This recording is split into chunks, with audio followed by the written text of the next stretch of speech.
Jornal Minas, segunda edição. Olá, boa noite. O trabalhador que teve o salário reduzido na pandemia terá direito ao 13º e férias integrais. Este é um dos destaques desta edição do Jornal Minas, que também acompanha a situação dos moradores em torno do prédio que ameaça desabar em Betim. Em Barão de Cocais, a Defesa Civil começa a remover dezenas de famílias sob risco em área de barragem de rejeitos. Um dia de muita expectativa para os torcedores do América. O time tenta hoje avançar mais uma fase da Copa do Brasil. Tudo isso e mais do Jornal Minas, que está no ar.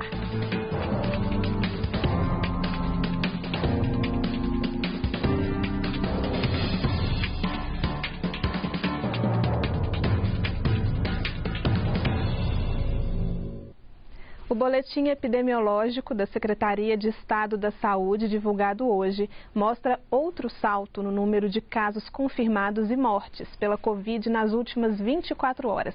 Segundo o boletim, de ontem para hoje foram confirmados 2.324 novos casos, 370 a mais que ontem. E 74 pessoas morreram de ontem para hoje, 60 a mais que o registrado nesta segunda-feira. Minas tem acumulados desde o início da pandemia 387.751 casos confirmados da doença e 9.605 mortes. Duas macro-regiões do estado regrediram da onda verde para a vermelha, a mais restritiva, leste e nordeste. E outras duas regrediram da verde para a amarela, leste do sul e sudeste. Em Belo Horizonte, a taxa de transmissão voltou a cair hoje e está em 1,10. Mesmo assim, o estado é de alerta.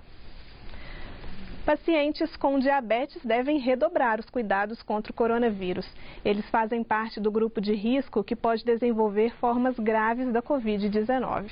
A medição da glicose faz parte da rotina da Janduí.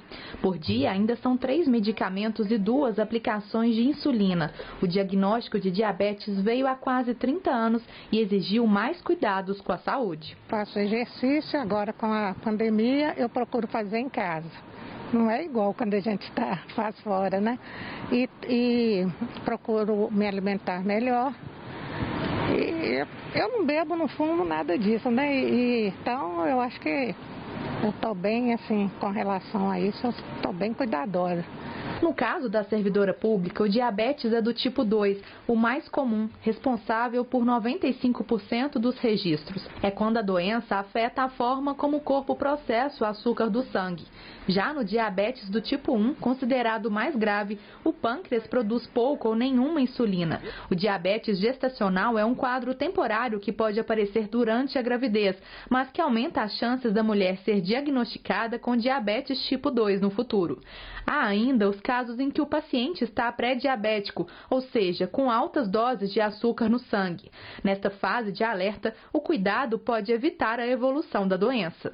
A diabetes tem tendência a ser hereditária, mas maus hábitos como sedentarismo, obesidade e má alimentação podem favorecer o desenvolvimento da doença de forma precoce. A Federação Internacional de Diabetes estima que em 2030 serão 578 milhões de diabéticos no mundo. A prevenção continua sendo a melhor forma de garantir uma vida saudável e de evitar que os dados se concretizem. O aumento de casos de diabetes no mundo todo, ele está relacionado com o aumento do sedentarismo, da vida atribulada, que a gente não tem tempo de fazer as refeições adequadamente, dos alimentos embalados, ultraprocessados, né? Isso faz com que as pessoas tenham uma alimentação cada vez pior, aumentando as obesidades. Isso também é muito importante pelo aumento do aparecimento do diabetes tipo 2, que é o diabetes que geralmente aparecia nos adultos, nas pessoas mais idosas. Hoje a gente tem tido um aumento da incidência desse tipo de diabetes em crianças, justamente relacionado com a obesidade infantil. Pessoas com diabetes estão no grupo de risco para o novo coronavírus. Segundo os especialistas, elas não têm maior probabilidade de contrair a infecção. A chance de se infectar é a mesma do que a população em geral. A forma da doença é que pode ser mais grave. No período da pandemia, os pacientes às vezes ficaram mais em casa, mais sedentários, acabaram exagerando um pouquinho na alimentação, né? E esse descontrole da glicose favorece essas formas mais graves. Então é importante manter o controle adequado do diabetes, mesmo nesses momentos mais difíceis que nós estamos vivendo aí. Então, manter a alimentação adequada, procurar se exercitar, mesmo que seja dentro de casa. Eu tenho falado com os pacientes, faça caminhada no corredor, da sala para a cozinha, da cozinha para a sala, pula corda, né? Esse tipo de coisa que a gente pode fazer dentro de casa e sempre procurando uma alimentação bem equilibrada, bem saudável. Orientações que são seguidas à risca pela Janduí. Convivendo há tantos anos com a doença, o controle médico e o autocuidado têm garantido a ela uma vida tranquila e sem complicações. Vou ao médico, ao endocrinologista de 3 em 3 meses. Mesmo na pandemia eu não parei, eu continuei indo ao médico. E eu acho que, na verdade, a vida saudável para a gente é esse controle, mesmo para quem não é diabético, se fizesse controle que nós fizemos, evitando açúcar, excesso de sal, seria bom para todos, né? Com certeza. Quase 10 milhões de trabalhadores no país tiveram a jornada de trabalho reduzida nesta pandemia. E agora muitos se perguntam se terão direito a receber o 13º salário integral em dezembro. Uma instrução normativa do governo federal garante que sim. A nota técnica foi publicada pelo Ministério da Economia. A decisão é que o 13º salário deve ser pago com base no salário integral do mês de dezembro. A dúvida pairava entre empregadores e funcionários que tiveram suas jornadas e salários reduzidos. A redução foi uma medida prevista no decreto emergencial publicado em função da pandemia de coronavírus. O objetivo era evitar demissões em empresas que precisaram parar de funcionar. Com relação à suspensão dos contratos de trabalho, algumas empresas poderiam entender que pagaria seu empregado a média das remunerações que ele recebeu ao longo do ano, mesmo considerando aquela redução. Somariam-se todos os pagamentos, mesmo reduzidos, e no final do ano dividiria por 12 e chegaríamos ali naquela média para descobrir quanto que seria o 13º salário. Esse entendimento certamente prejudicaria o empregado. Mesmo quem estará com salário reduzido no mês de dezembro deve receber com base no salário integral. O pagamento de férias também deve ser feito no valor do salário integral, sem descontos. O trabalhador tem direito a um mês de férias a cada 12 meses trabalhados. Se ficou com o contrato suspenso em algum mês, esse período não entra na contagem. Quem teve contrato suspenso também pode acabar tendo prejuízo no 13º. Isso porque continua valendo a regra de tempo trabalhado para a contagem. Se o empregado trabalhou menos de 15 dias em algum mês, este mês também não entra na contagem do benefício. Se você teve seu contrato suspenso por 3 meses, e nesses 3 meses, obviamente, você não trabalhou 15 dias em cada mês, então você não faria jus àquela proporção daqueles 3 meses. Então, no final do ano, você receberia 9/12 correspondentes ao valor do seu 13º. O Ministério Público Federal está investigando um suposto esquema de recebimento de propina para influenciar o andamento de processos judiciais. As ações ocorrem em Belo Horizonte e São Paulo e entre os suspeitos estão desembargadores que atuam no Tribunal de Justiça de Minas. Os agentes da Polícia Federal cumpriram mandados de busca e apreensão de documentos no TJ em Belo Horizonte. As investigações correm sob sigilo. A assessoria do tribunal informou que aguarda as apurações e permanece à disposição das autoridades para colaborar no esclarecimento dos fatos. A seguir, a Defesa Civil monitora um prédio que ameaça cair em Betim. E ainda as notícias do esporte, o dia decisivo para o América avançar na fase da Copa do Brasil. Detalhes já já.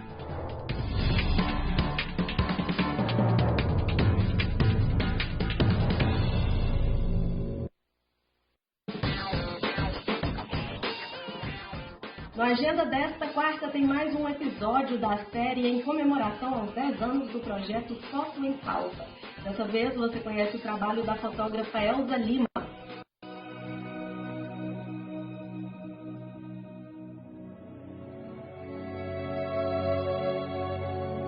Logo mais às 8 da noite e eu te espero.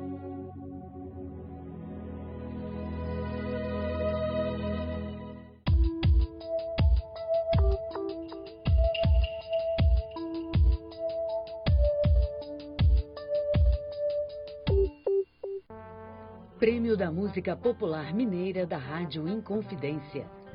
Conheça os vencedores. Na categoria Melhor Disco de Música Instrumental, o escolhido foi Terra Brasilines, de Leonardo Brasilino.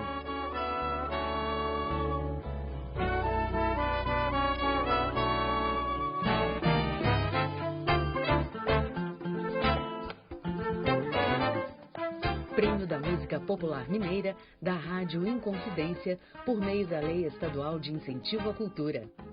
Patrocínio CEMIG, Nossa Energia, Sua Força. Realização Rádio Inconfidência, Rede Minas. Governo de Minas, governo diferente, Estado eficiente.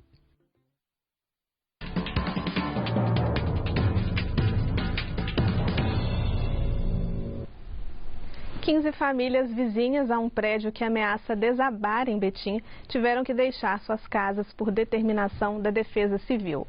O prédio de 5 andares está em construção e não tinha moradores.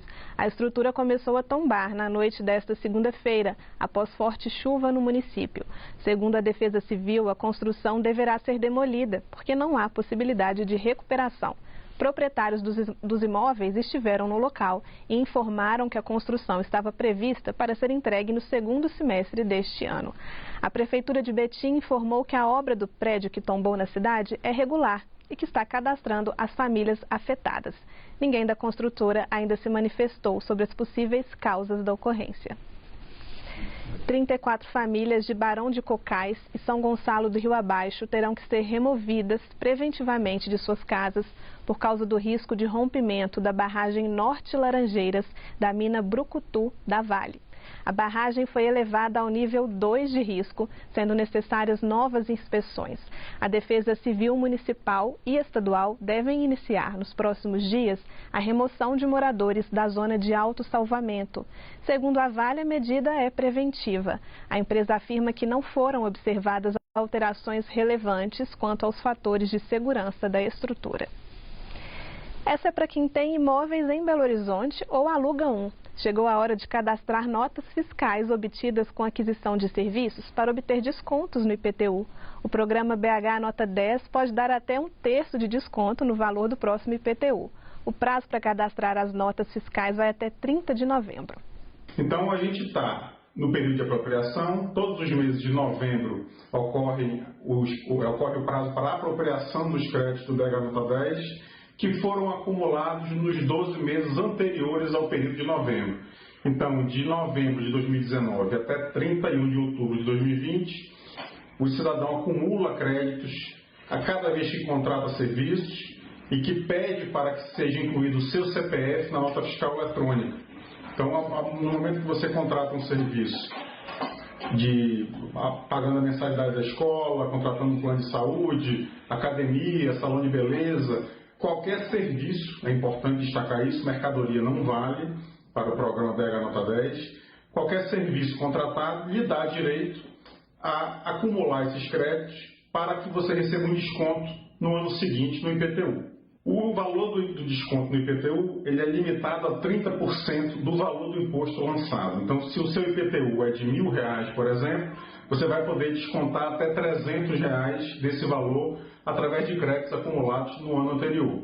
Se por um acaso você tiver um valor que extrapole, o seu crédito for maior do que esse valor de R$300 do exemplo, você pode indicar outros imóveis para receber o desconto. Então você pode indicar um imóvel de um parente, de um amigo, você pode morar alugado num imóvel, indicar esse imóvel para receber o desconto, se você for responsável pelo pagamento do IPTU, por exemplo. Então, para quem vai apropriar os créditos de um imóvel próprio, não precisa fazer cadastro nenhum. Você vai entrar no programa BH Nota 10, na página da Prefeitura de Belo Horizonte, tem todas as informações, você não precisa comparecer a lugar nenhum fisicamente, tudo pela internet. E se você for cadastrar um imóvel de terceiros, você precisa fazer um prévio cadastro para que você prove que você é você e ninguém se aproprie indevidamente dos seus créditos. E um dos grandes desafios para as próximas administrações municipais será melhorar a mobilidade urbana. Isso vale para grandes e pequenas cidades. Uma pesquisa recente demonstra que no Brasil a qualidade das calçadas deixa muito a desejar. E este pode ser um bom ponto de partida para novos prefeitos e vereadores. O artista plástico Luiz Solha escolheu não ter carro há 15 anos. E nestas andanças tem que driblar os obstáculos. A cidade, ela não oferece calçadas excelentes para isso. A gente tem que se virar bem, né, nessa situação. A situação desfavorável enfrentada todos os dias pelo artista plástico foi constatada também na pesquisa Pedestres Primeiro. O levantamento analisou mais de 1.000 áreas metropolitanas ao redor do mundo para indicar quais são mais amigáveis para os pedestres. Entre as melhores capitais estão Hong Kong, Moscou, Paris e Londres. Na América Latina, Santiago, Lima e Bogotá. No Brasil, São Paulo, Rio de Janeiro, Salvador, Belo Horizonte e Brasília estão longe de atingir metas colocadas pelo estudo.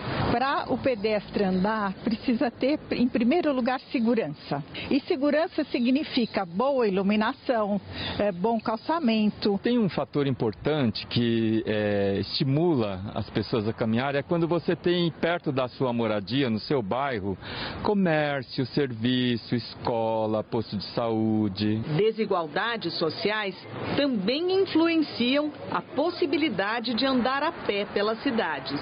A maior parte das cidades brasileiras são compostas por bairros populares, bairros precários, né, bairros ocupados ali informalmente, sem um projeto de bairro, um projeto de parcelamento do solo, um projeto de calçada. Tornar as cidades transitáveis para os pedestres é fundamental para melhorar as condições de saúde, para evitar as emissões de gases que intensificam as mudanças climáticas e para fortalecer comunidades e economias locais. É importante que a pessoa tenha conexão com o seu lugar, com o seu bairro. Agora o esporte, muita expectativa hoje, especialmente para os torcedores do América. O time está perto de vencer mais uma etapa na Copa do Brasil e para isso precisa apenas de um empate contra o Internacional daqui a pouco, às 9h30 da noite, no Independência. E o Galo está em dificuldades por causa da Covid-19. André Cristino tem os detalhes para a gente. Boa noite, pessoal. O Atlético teve dificuldade para montar o time que está encarando o Atlético Paranaense nesse momento, porque houve um surto de Covid na cidade do Galo nessa semana. Segunda-feira, o Atlético anunciou que 9 profissionais tinham sido diagnosticados com o coronavírus, entre eles o zagueiro Gabriel e o técnico Jorge Sampaoli. Aí o Atlético refez os testes todos e hoje anunciou mais 10 nomes de pessoas que foram infectadas com a Covid-19. Alexandre Matos está nessa lista e o pior, jogadores, 5 atletas estão, 4 deles considerados titulares. O goleiro Vitor está com Covid-19, além dele o zagueiro Hever, o lateral direito Guga, e o atacante Eduardo Vargas. E esse jogo é muito importante. Essa partida contra o Furacão é aquela diada da 6ª rodada do Campeonato Brasileiro. O Atlético precisa vencer. Hoje ele é o líder do campeonato. Tem 38 pontos, 2 a mais do que Inter, São Paulo e Flamengo. Se vencer, abre 5 pontos. O problema é que o São Paulo tem 3 jogos a menos, ou seja, ele pode passar o Atlético. Se o Atlético vencer hoje e o São Paulo vencer esses 3 jogos, o São Paulo vai abrir 4 pontos de vantagem para o Atlético. Então a vitória de hoje ela é muito importante nessa briga pela liderança do Campeonato Brasileiro. Daqui a pouco tem o jogo mais importante da noite, hein? América e Internacional se enfrentam às 9h30 da noite no Independência por uma vaga na semifinal da Copa do Brasil. O Coelho nunca chegou nessa etapa da competição e a classificação está bem encaminhada. É só não sofrer gols. Um empate garante o América na semifinal da Copa do Brasil e mais 7 milhões no bolso do Coelho. A América já conseguiu mais de 10 milhões em premiações na competição. O problema do América pode ser o meio de campo. O Zé Ricardo saiu na última partida do Campeonato Brasileiro com dores no joelho. Pode vir a desfalcar a equipe do América no setor do meio de campo, que tem sido uma das armas do Coelho ao longo da temporada. Torcer para que não tenha passado de um susto e ele possa, assim, reforçar a equipe. O América tem essa vantagem de jogar pelo empate, porque na semana passada venceu o Inter por 1-0 lá em Porto Alegre, com um gol do Rodolfo. Uma notícia para o torcedor cruzeirense: o nome de Rafael Sobis foi publicado no BID e ele já pode reforçar o Cruzeiro no final de semana, na sexta-feira, na verdade, às 9h30 da noite. O Cruzeiro vai jogar contra o Figueirense e já pode contar com o Rafael Sobis. E ontem, a gente vale lembrar, o Brasil venceu o 4º jogo nas eliminatórias da Copa do Mundo. O Brasil bateu o Uruguai fora de casa por 2-0. Os gols foram marcados por Arthur e Richarlison. O Brasil é a única seleção que está com 100% de aproveitamento nas eliminatórias. 4 jogos, 4 gols, 12 pontos conquistados, 2 a mais do que a Argentina, que está na 2ª colocação. E os gols, os resultados dos jogos de hoje, você confere comigo amanhã no Jornal Minas, 2ª edição. Até lá! Olha, e neste momento o Atlético Paranaense vence por 2-0 a partida contra o Atlético Mineiro, aqui no Mineirão. Em instantes, editais vão beneficiar projetos de cultura popular no estado. Produtores mineiros comemoram o sucesso na safra de café e debatem o futuro do mercado na internet. E mais, a campanha mais popular dos Correios este ano será virtual. A gente volta já já.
A Lei Aldir Blanc, para auxílio emergencial a artistas e trabalhadores do setor cultural no período da pandemia, vai destinar 20 milhões de reais às comunidades tradicionais de Minas. O dinheiro vai financiar projetos de cultura popular. As inscrições podem ser feitas até 15 de dezembro pelo site da Secretaria de Estado da Cultura. Os valores serão repassados até 31 de dezembro. Mesmo em um cenário de incertezas, as exportações de café ganharam força e em julho deste ano o montante alcançou o recorde de 3 milhões de sacas. Isso representa cerca de 1 bilhão e 900 milhões de reais. Minas é destaque não só pela qualidade do produto, mas pelo grande volume de sacas produzidas este ano, mais de 33 milhões. E a Semana Internacional do Café, tradicional evento do setor, começa hoje, este ano totalmente online. A pandemia mudou o jeito de tomar café, mas não afastou os apaixonados pela bebida. Muito pelo contrário. Se em alguns momentos não era possível ir a uma cafeteria por causa do fechamento do comércio, outras estratégias foram criadas e, no fim das contas, o consumo até cresceu. De acordo com a Associação Brasileira da Indústria do Café, o aumento foi de 35% nas casas brasileiras, só no mês de março, e 20% em abril. Muitos negócios, infelizmente, fecharam. Algumas casas grandes, e essa adaptação é bem importante para que a gente possa passar desse período com um saldo positivo. A maior feira brasileira do setor e uma das 5 maiores do mundo também precisou buscar caminhos para esse novo cenário. A Semana Internacional do Café, realizada desde 2013, recebeu no último ano 220 expositores e contribuiu para uma movimentação de 50 milhões de reais em negócios iniciados. Este ano, a realização do evento de forma virtual é a alternativa para continuar fomentando o setor. A gente mudou muito o evento, praticamente alteramos ele assim, em 100%, mantendo os pilares que ele sempre teve, que são os pilares de conteúdo muito importante, negócios e conexão. Então pensamos em como fazer isso no online sem o cheirinho do café. né? Então começamos a pensar muitos meses antes, né, do evento acontecer. Para todos os setores envolvidos nessa cadeia, 2021 promete ser mais um ano de desafios, mas um futuro promissor. Temos a questão da escassez de matéria-prima, que ainda, né, continua, e a gente tem um pouco de receio de como isso vai afetar os custos. Mas a gente acredita também num equilíbrio do consumo, né, com um recuo do consumo no varejo e uma melhora do consumo no food service, trazendo aí novamente um equilíbrio para o setor. E, por outro lado, a gente tem uma expectativa bastante positiva para o mercado de cápsulas, que nos proporcionou um crescimento de 40% em 2020. E uma das campanhas de solidariedade mais famosas do país também sofreu adaptações neste ano devido à pandemia. A campanha Papai Noel dos Correios, desta vez, será virtual. O lançamento da campanha ocorreu nesta tarde no canal do YouTube dos Correios e teve presença especial. O Bom Velhinho foi quem comandou as orientações sobre a nova forma das crianças e dos voluntários participarem da festa. Olá, criançada, tudo bom com vocês? Esse ano foi bem diferente. Não teve festa, não teve escola, poucas brincadeiras com outras crianças. Mas uma coisa vai acontecer esse ano: a campanha Papai Noel dos Correios. O recebimento das cartinhas será prioritariamente de forma virtual. Elas devem ser manuscritas e depois fotografadas ou digitalizadas para envio ao blog da campanha. Elas também precisam atender aos critérios estabelecidos pela instituição. Alunos da rede pública até o 5º ano do ensino fundamental, crianças acolhidas em creches, abrigos e núcleos socioeducativos são o público-alvo da campanha. E se de um lado há sonhos, do outro há muita colaboração. A gente não tem noção até que a gente sente lá e comece a ler as cartinhas, cartinha por cartinha. À medida que você vai lendo, você vai se emocionando, vai se envolvendo cada vez mais, e assim todo ano. E leve seus vizinhos, amigos, pessoal do trabalho, faça um grande grupo no WhatsApp, que é como eu faço atualmente, e junte essa rapaziada para levar bastante presentes aí, presentear o máximo de crianças possível. Ser um ajudante de Papai Noel como o Alexandre é bem fácil. Basta preencher um formulário no próprio blog dos Correios e clicar no Adotar Agora. Aí é só acessar a cartinha e verificar em qual unidade dos Correios o ajudante deixará o presente. Empresas também podem participar por meio da adoção corporativa. Quanto mais cartinhas forem adotadas, mais o espírito de fraternidade inundará a noite mais esperada do ano. O fato da campanha este ano não ser presencial não vai afetar nada a nossa alegria, a nossa disposição. O ânimo da empresa é levar para todas as crianças do país um pouco de alegria nessa data que é tão significante para todos nós. O que queremos é que você que está aí nos assistindo faça parte desta campanha que tem por propósito levar a felicidade àqueles que estão esperando, acreditando neste momento tão especial e abençoado que é o Natal. E um Feliz Natal! Quem tira esses sonhos do papel. E antes de encerrar esta edição, informações sobre a chuva que atinge parte da capital. Na região nordeste, as avenidas Bernardo Vasconcelos e Cristiano Machado estão bloqueadas por risco de transbordamento do córrego Cachoeirinha. O alerta de chuva forte vai até amanhã de manhã. À tarde choveu granizo em algumas áreas da cidade, mas sem ocorrências graves. O Jornal Minas termina aqui. Continue acompanhando as reportagens nas nossas redes sociais. Fique agora com a agenda. Boa noite e até amanhã.